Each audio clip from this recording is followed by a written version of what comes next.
Sa mga walang mixer dyan, paano nga ba pag samahin sa isang settings or pagsabayin yung dalawang amplifier ng walang crossover, mixer o ano pang mga processor dyan. So ayan, may dalawang integrated tayo dito na amplifier.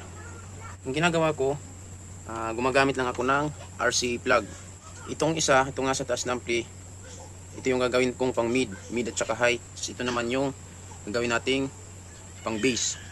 So dito sa mid na ampli, dito ko kinukunik yung dito ako nagkukunik ng RCA sa out, sa super bass out, kasi nga dito tayo kukuha ng audio para makareceive din ng audio to na manggagaling dito.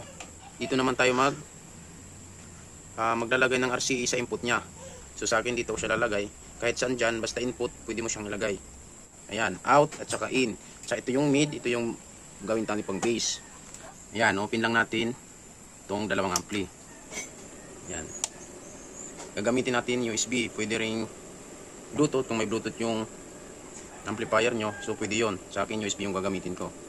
Ayan, lagay nyo lang yung USB dito sa taas, kasi nga mid lang yung kailangan natin dito. Ang ginagawa ko, inuop ko tong control nya sa bass. Dito lang ako ito yung ino-open ko. Dito naman sa sub, yung ino-open ko lang dito itong low or bass. Dito sa mid, ino-off ko yan. Ayan. So, try natin yung mid. Ayan, sa mid lang yan.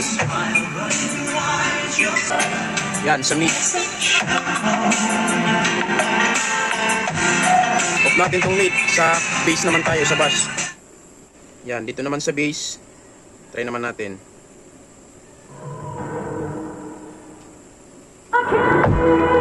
Yan, sa bass lang yan. Naka-off yung mid natin.